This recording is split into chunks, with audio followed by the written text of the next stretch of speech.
एक और new video में आप लोगों का स्वागत है। तो आज हम कर रहे हैं पॉक्स वायरस। सबसे पहले तो अगर आपको याद होगा, पॉक्स वायरस जो है वो लार्जेस्ट डीएनए वायरस है। और ये अगर आपको ये चीजें नहीं पता है तो आप प्लीज ये वीडियो को पॉज करो और एक जो इससे पहले इंट्रोडक्शन वाली वीडियो है ना उसको देखो। उसमें आपको ये सारी चीजें ना बहुत ज्यादा ईजी लगेगी। उसके बाद वो पढ़ने के बाद ये वीडियोस, ठीक है। तो सबसे पहले देखते हैं कि पॉक्स वायरस में क्या क्या आता है। सबसे पहले इसकी बेसिक चीजें देख लेते हैं। लार्जेस्ट डीएनए वायरस है।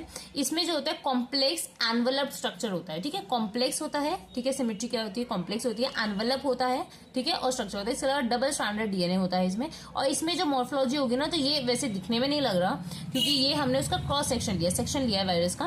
पर ये जो होता है ना ब्रिक शेप होता है। तो ऐसा कुछ आप शेप इमेजिन कर सकते हो पॉक्स वायरस को याद करने के लिए। जैसे कि इसमें आप ऐसा एग्जाम्पल याद करो, जैसे अगर आप आगे पढ़ोगे रेबीज वायरस, उसके अंदर वो बुलेट शेप होते हैं। तो ऐसे ना हर वायरस का ना थोड़ा बहुत पेक्युलैरिटी होती है, तो वो चीज आपको याद रखनी है, ठीक है। तो ये कैसे होते हैं, ब्रिक शेप होते हैं, ठीक है। और इसका हमने सेक्शन लिया है तो उसमें आपको क्या दिख रहा है, डबल स्ट्रैंडेड डीएनए कोर को दिख रहा है। इसके अलावा डबल लेयर मेम्ब्रेन दिख रही है, ठीक है। इसके अलावा इसका एंटीजेनिक स्ट्रक्चर क्या होता है, तो all pox virus share a common nucleoprotein antigen NP, ठीक है। Specific antigens are LS, agglutinogen, haemagglutinogen. इसका मतलब क्या है कि जो सारे पॉक्स वायरस होते हैं उसके अंदर जो कॉमन मतलब सारे ही पॉक्स वायरस जो है ना कॉमन शेयर करते हैं, मतलब कॉमन उनके अंदर एंटीजेनिक प्रॉपर्टी होता है जिसको एनपी से हम शॉर्ट में डिनोट कर सकते हैं। लेकिन अगर स्पेसिफिक एंटीजेंस भी उनके अंदर प्रेजेंट होते हैं, जैसे कि एलएस, एग्लूटिनोजन और हीमोएग्लूटिनिन, ठीक है। इसके अलावा जो पॉक्स वायरस है वो क्या कॉज करता है, तो पॉक्स वायरस जो है ना वो ह्यूमन इन्फेक्शन कॉज करता है। इसके अलावा cause both localise and generalise skin lesion, ठीक है। तो लोकलाइज और जनरलाइज स्किन लीजन भी कॉज करेगा, जो हम आगे देखेंगे। तो जो मेजर है, जो पॉक्स वायरस में 3 आते हैं, ठीक है। वेरियोला वायरस आता है, वैक्सीना वायरस आता है और एक होता है मोलस्का कॉन्टेजियसम वायरस, ठीक है। तो इसमें जो मेजर हमें पढ़ना है वो है वेरियोला वायरस के बारे में। ये ज्यादा इंपॉर्टेंट है, मोस्ट इंपॉर्टेंट वायरस, ठीक है। अदर वायरस जो इसी क्लास में आता है वो है vaccinia virus, molluscum contagiosum, cow pox और मंकी पॉक्स। सबके बारे में थोड़ा बहुत जान लेंगे, पर सबसे इंपॉर्टेंट ये वाला है। इसके बाद अगर किसी पे आता है क्वेश्चन तो वो है वैक्सीना वायरस, ठीक है। अब ये वैक्सीना वायरस है ना, वो हम लोगों ने आर्टिफिशियली वायरस बनाया है which is very similar to variola virus, ठीक है। क्यों, क्योंकि स्मॉल पॉक्स को इराडिकेट करने के लिए, आपको पता होगा इसको ये इराडिकेट हो चुका है हमारी दुनिया से, या जो भी समझो। तो हमारी बॉडी में मतलब हमारे अब किसी वजह से स्मॉल पॉक्स की नहीं होता, ठीक है। क्यों ऐसा है, क्योंकि एक आर्टिफिशियल वायरस बनाया गया था जो इसके लिए सिमिलर था और उसकी वजह से हम इसकी वैक्सीन बना पाए, ठीक है। तो इसकी हिस्ट्री हम पूरी देखेंगे। तो variola virus and vaccinia virus, variola small pox cause करता है और जो वैक्सीनिया वायरस है वो स्मॉल पॉक्स वैक्सीन के लिए हमने बनाया था, ठीक है।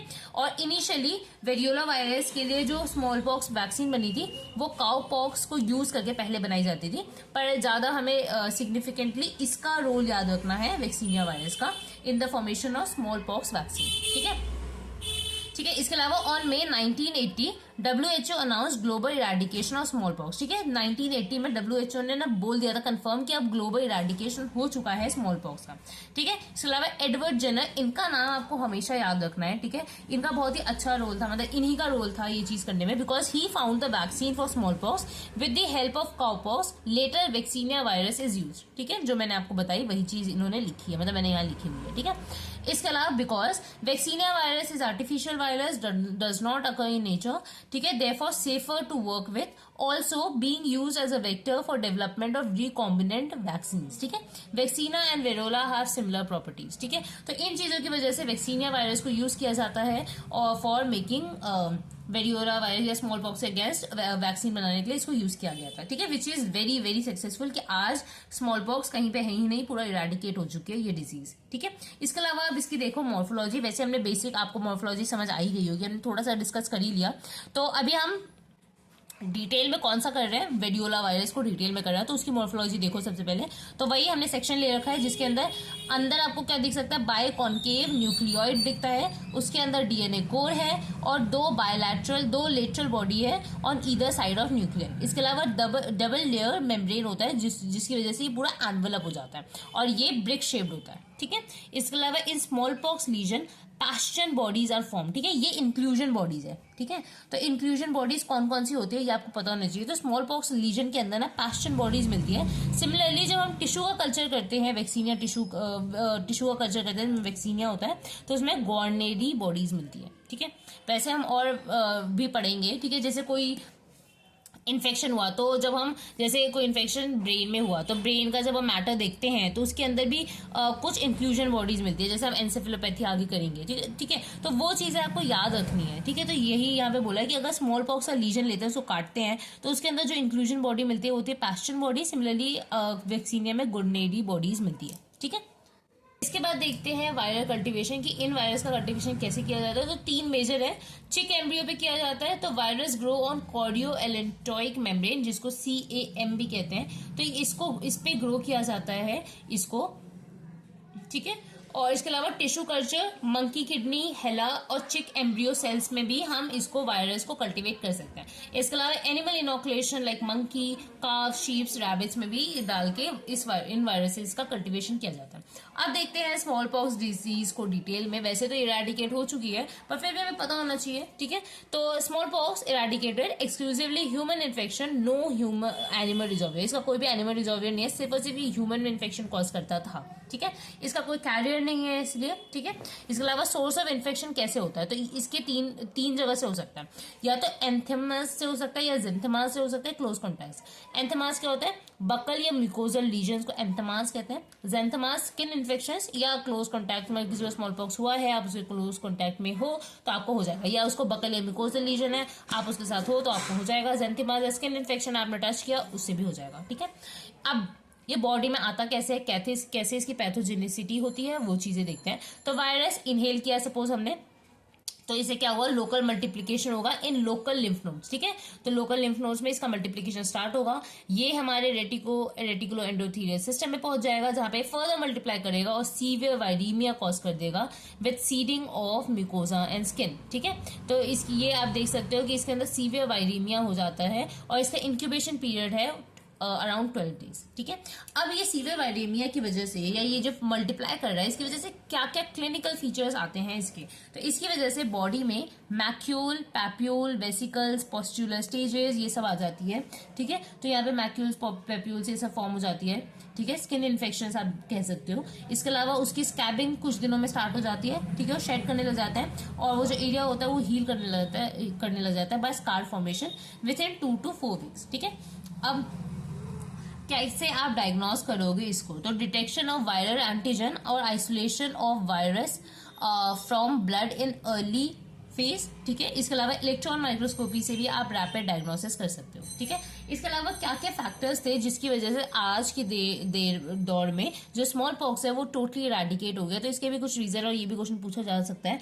तो use of freeze dried vaccine, ये फर्स्ट है। इसके अलावा सेकेंड है technique of vaccination by multiple puncture with bifurcated needles, ठीक है। तो ये मेजर फैक्टर्स थे जिसकी वजह से आज जो स्मॉल पॉक्स है वो इरेडिकेट हो चुका है ग्लोबली, ठीक है। हमने वैक्सीनिया वायरस और वेरियोला वायरस के बारे में तो फिर भी कुछ चीजें जान ली, पर अदर पॉक्स वायरस को भी हम जानना हमें जरूरी है। तो सबसे पहले मोंकी पॉक्स, तो इसमें क्या है, ह्यूमन इन्फेक्शन। ये सिर्फ मोंकी पॉक्स आपको समझ आ रहा होगा, ये मोंकीज में ही होता है, पर ये ह्यूमन इन्फेक्शन कैसे होता है, common in central and West Africa, ठीक है। इसमें क्या होता है, अगर कोई मोंकी है या जिसमें सोर्स ऑफ इन्फेक्शन जो होता है अफ्रीकन रोडेंट्स भी होता है, तो अगर किसी भी बाई चांस वो ह्यूमन में ट्रांसफर हो गया देन ह्यूमंस को हो सकता है। इसमें मोर्टालिटी रेट जो होता है वो 5 to 10% होता है और क्लिनिकली केस जो होता है रिजेंबल करता है स्मॉल पॉक्स की तरह, ठीक है। इसके अलावा मोलिस्कम कंटीजियोसम, ठीक है, ये जो होता है मोस्ट कॉमन होता है बच्चों में, चिल्ड्रन या यंग एडल्ट्स में। Can not grow in eggs tissue cultures, और इसका मतलब वैसे जैसे पीछे हमने देखा ना कैसे कल्टिवेट कर रहे थे वायरस को, वैसे कल्टिवेट नहीं कर सकते, ठीक है, एनिमल सेक्शन ऑफ लीजन्स में। इसके अलावा ये सेक्सुअली ट्रांसमिटेड वायरस है। इसके क्लिनिकल फीचर्स क्या है, इसमें pink, pearly, white, worthy nodules बन जाते हैं स्किन पे। इसके अलावा लार्ज इस्नोफिलिक, ये इसको ही बताया गया है कि इसके अंदर ना इंक्लूजन बॉडीज मिलेगी, जैसे हमने पीछे भी देखा बहुत सारी इंक्लूजन बॉडीज। एक और इंक्लूजन बॉडी हम यहाँ पे भी देखेंगे। तो यहाँ पे जब हम इसको करते हैं ना, तो यहाँ पे लार्ज इस्नोफिलिक हाईली इंक्लूजन बॉडीज मिलती है, जिसको मोलिस्कम बॉडीज भी कहते हैं, जो कि डिस्प्लेस करता है न्यूक्लियस टू मार्जिन। तो आपको इतना याद करने की जरूरत नहीं है, आपको बस एक चीज याद रखनी है इसके अंदर, ठीक है। तो इसके अंदर आपको कुछ इतना याद नहीं करना, आपको बस एक चीज याद रखनी है कि जब हम इसको टिश्यू कल्चर करते हैं, वैसे तो इसको नहीं किया जा सकता, और कल्चर करते भी हैं तो एनिमल सेक्शंस पे जब करते हैं तो वहां पे आपको मोलस्कम बॉडीज फॉर्म होती है, जो कि क्या है, एक हाईली इंक्लूजन बॉडी है। ठीक है, दैट्स इट। सो इसके क्लिनिकल फीचर्स हमने देख लिया। इसमें pink pearly white worthy nodules बन जाता है स्किन पे, जिसको हम क्या कहते हैं, मोलस्कम कॉन्टेजियोसम आपका इन्फेक्शन आपको हो गया। ठीक है, तो आज हमने पॉक्स वायरस कर लिया। अब इसके आगे हम हर्पीज वायरस भी आज ही कंक्लूड कर देते हैं इसी वीडियो के अंदर। तो हर्पीज वायरस में आपने देखा कि इसमें 8 टोटल वायरस आते हैं, जिसमें से जो मोस्ट इंपॉर्टेंट वायरस है ना, वो स्टार्टिंग के ही 2 है, हर्पीज सिम्प्लेक्स वायरस 1 और हर्पीज सिम्प्लेक्स वायरस 2। इसके अलावा थर्ड वाला जो है वो भी इंपॉर्टेंट है।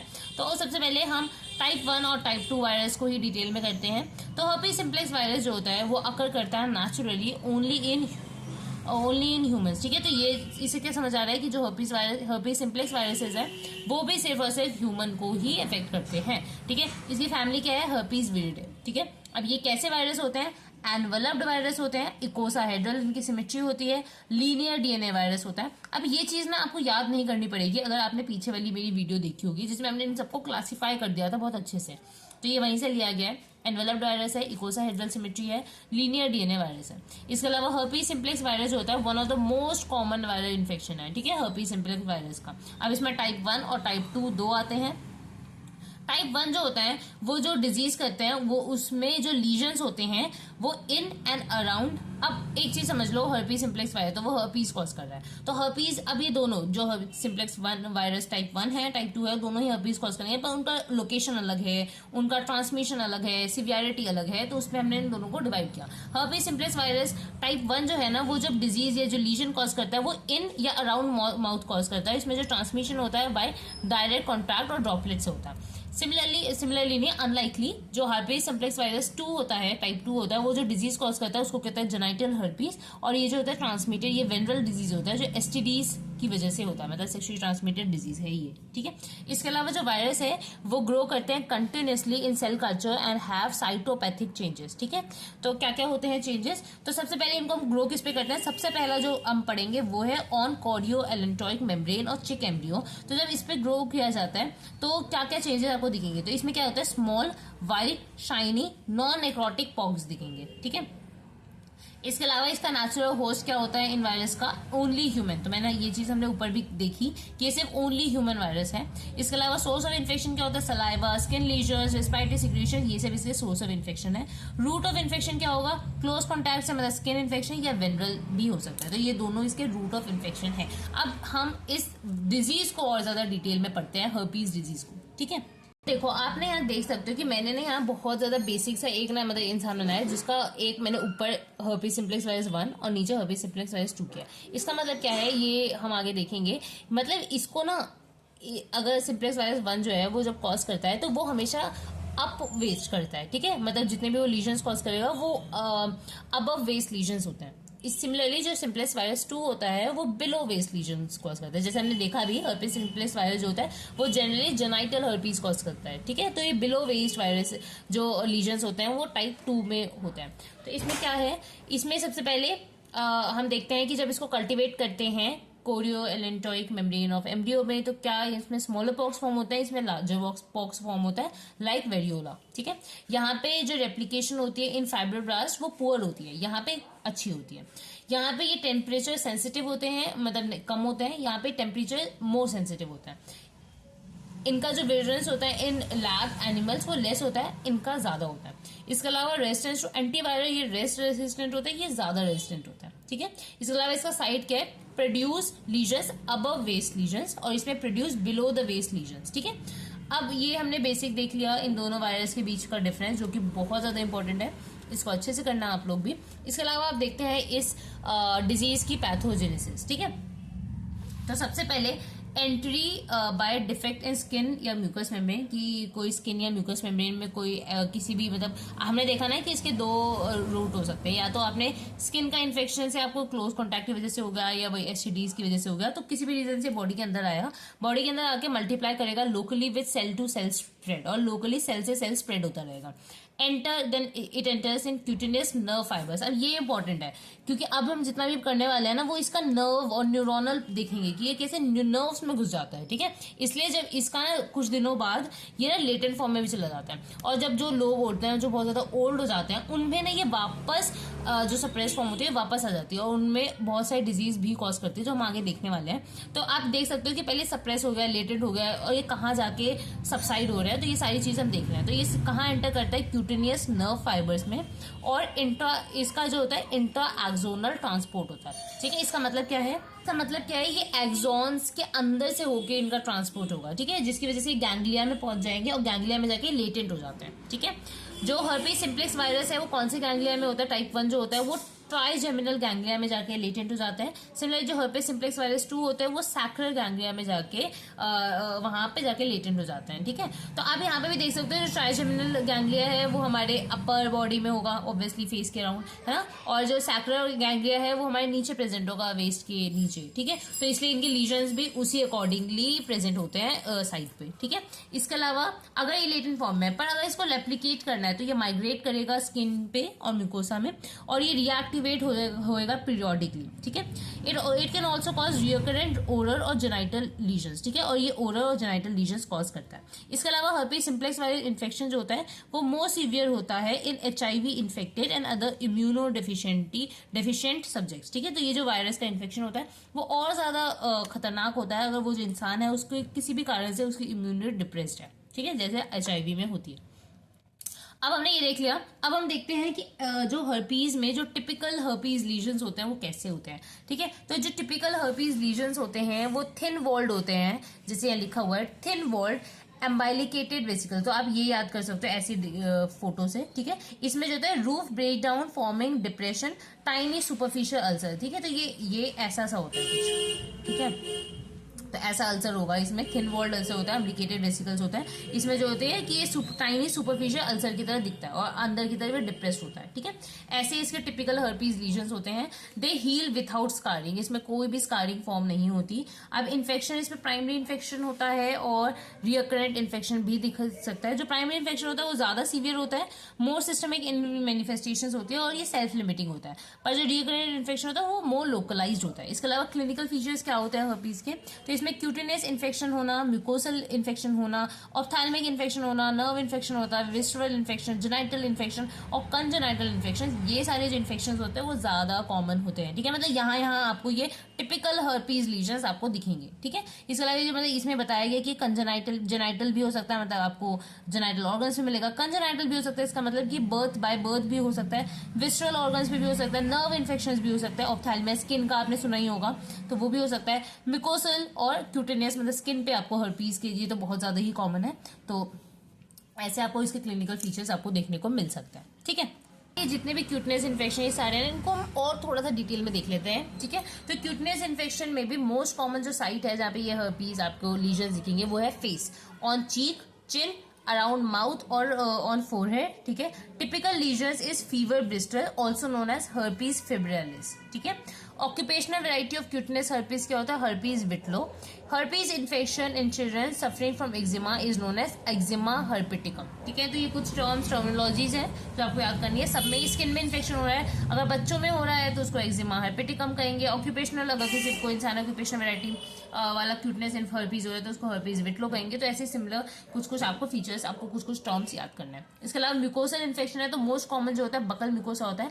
प्राइमरी इन्फेक्शन जो कॉज होगा वो होगा जिंजिवोस्टोमेटाइटिस एंड फेरिंग्स। रिकरेंट इन्फेक्शन क्या होगा, हर्पीज लेबियारिस, ठीक है। अगर प्राइमरी इन्फेक्शन पहली बार इन्फेक्शन हो रहा है तो जिंजिवोस्टोमेटाइटिस और फेरिंग्स होता है, पर अगर रिकरेंट इन्फेक्शन है तो हर्पीज लेबियारिस होता है, मतलब लिप्स के पास हर्पीज होगा, ठीक है।